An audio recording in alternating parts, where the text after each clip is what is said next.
Hello friends, வணக்கம். இன்றைக்கி பிரியாணி தான் பார்க்க போகிறோம். இந்த பிரியாணிக்கு பாஸ்மதி ரைஸோ பிரியாணி ரைஸோ இல்லைன்னா சீரக சம்பாவோ எதுவும் தேவையில்லை. வீட்டில் இருக்க ரைஸை வச்சு நம்ம எப்படி செய்யறதுன்னு சொல்லி பார்ப்போம். மெத்தட் எப்படின்னு சொல்லி ஃபஸ்ட்டு நான் எக்ஸ்பிளைன் பண்ணிடுறேன். அதுக்கப்புறமா உங்களுக்கு இன்க்ரீடியன்ட் லிஸ்ட் இடையில நான் கொடுக்குறேன். ஏன்னா நான் ஒரு மாதிரி எடுத்திருக்கேன், உங்களுக்கு எக்ஸாக்டான அளவு கொடுக்கணும் இல்லைங்களா, அதனால் நான் இடையில கொடுக்குறேன். இப்போ ஃபஸ்ட்டு குக்கரில் கொஞ்சமாக எண்ணெய் விட்டுக்குங்க. எண்ணெய் கொஞ்சம் நிறையா விடணும். கூடயே நெய்யும் சேர்த்துருக்கேன். அப்புறம் தாளிப்புக்கு பார்த்திங்கன்னா பட்டை, கிராம்பு, ஏலக்காய் இது 3 மட்டும் போட்டால் போதும். வேறு அடிஷ்னலாக எந்த ஸ்பைசஸும் நம்ம சேர்க்க தேவையில்லை. லாஸ்ட் வீடியோவில் நம்ம நிறைய ஸ்பைசஸ் போட்டிருப்போம், அதெல்லாம் எதுவும் தேவையில்லை. அப்புறம் நீல வாக்கில் நறுக்குன பெரிய வெங்காயம் அதையும் போட்டு நல்லா வதக்கிக்குங்க. இந்த வெங்காயம் நல்லா கோல்டன் கலராக, அதாவது ப்ரௌன் கலராக வர வரைக்கும் நீங்கள் நல்லா வதக்கிக்கணும். அப்போ தான் இந்த பிரியாணி நல்லா டேஸ்ட்டாக இருக்கும். அது வரைக்கும் நல்லா வதக்கிக்குங்க. அடுத்து பார்த்திங்கன்னா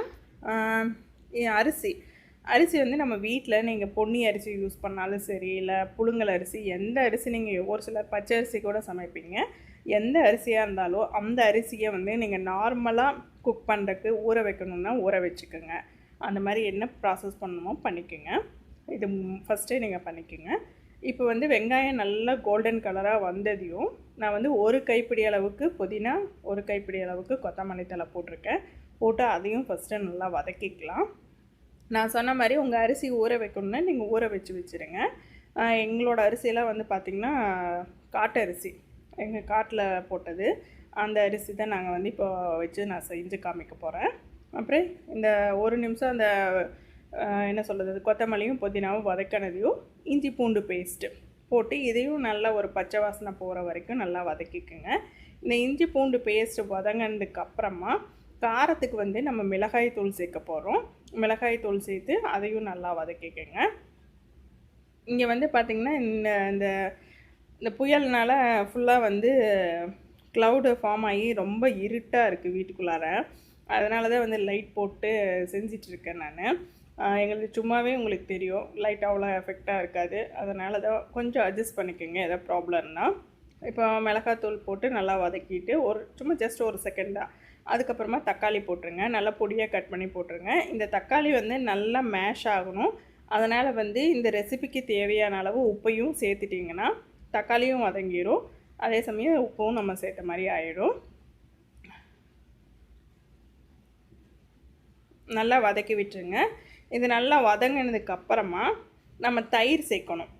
இப்போ பிரியாணிக்கு தயிர் சேர்த்திங்கன்னா தான் நல்லாயிருக்கும். தயிர் சேர்த்துக்குங்க. தக்காளி நல்லா வதங்கியும் தயிர், இது எல்லாமே உங்களுக்கு லிஸ்ட்டு நான் கொடுத்துட்றேன். என்னடா இவங்க எதுவுமே சொல்லாமல் இவங்க பாட்டுக்கு பண்ணிகிட்ருக்காங்க நீங்கள் நினைக்க வேண்டாம். உங்களுக்கு எல்லாமே இடையில உங்களுக்கு அந்த லிஸ்ட்டு கொடுத்துட்றேன். டிஸ்கிரிப்ஷன்லேயும் நான் உங்களுக்கு கொடுத்துட்றேன். இப்போ தயிர் போட்டு நல்லா கலந்ததையும் 2 பச்சை மிளகாய் போடுறேன். பச்சை மிளகாய் அப்படியே முழுசாக போட்டு வதக்கிக்கோங்க. எப்பவுமே தக்காளி வதங்கினதுக்கப்புறமா பச்சை மிளகாய் சேருங்க, ஃபஸ்ட்டே போட்டுறாதீங்க. அடுத்தது நம்ம வாஷ் பண்ணி வச்சுருக்க சிக்கன், இன்றைக்கி சிக்கன் பிரியாணி தான் செய்கிறேன். அதனால் வாஷ் பண்ணி வச்சுருக்க சிக்கனை போட்டு நல்லா கலந்துக்கலாம். இந்த மசாலாலாம் கோட் ஆகிற மாதிரி நல்லா ஒரு நிமிஷம் கலந்துக்குங்க.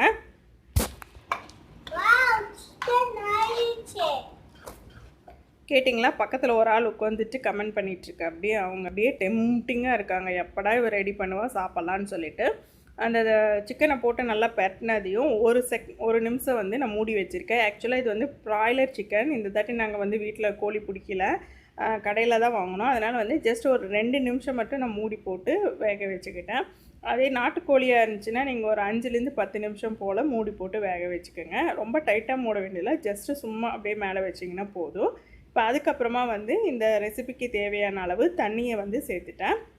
இப்போவும் லைட்டாக நீங்கள் சும்மா மூடி வச்சுருங்க. அந்த தண்ணி நல்லா கொதி வரணும். அதுக்கப்புறமா நம்ம அரிசியை சேர்த்துடலாம்.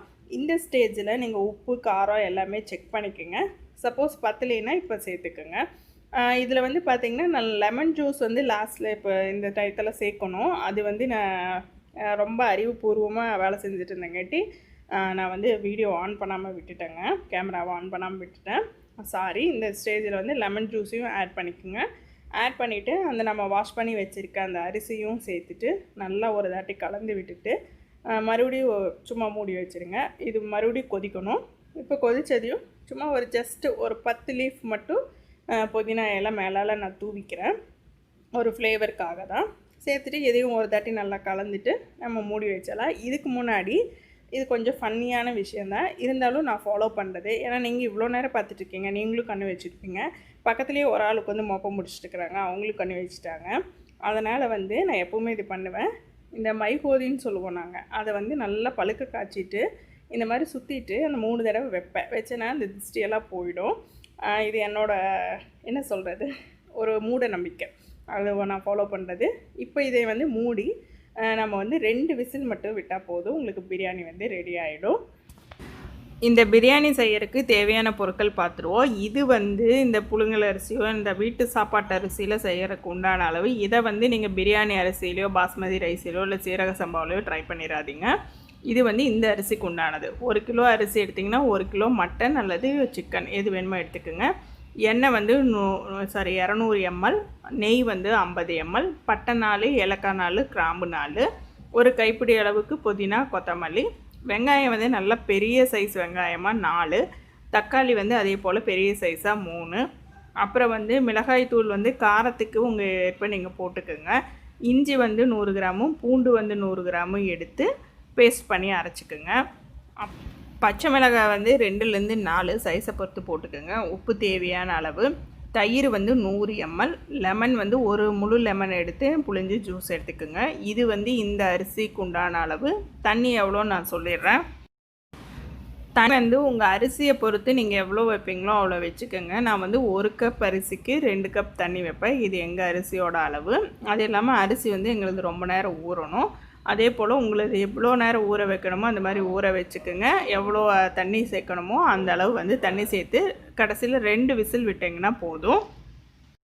இப்போ குக்கரோட ப்ரெஷரெல்லாம் வந்து ரிலீஸ் ஆகிடுச்சு. நம்ம ஓப்பன் பண்ணி பார்க்கலாம் பிரியாணி எப்படி வந்திருக்குன்னு சொல்லிட்டு. நல்லா சூப்பராக வந்துருந்துச்சு. சாதம் எல்லாமே ஒன்றோட ஒன்று ஒட்டாமல் நல்லா உதிரி உதிரியாக இருந்துச்சு.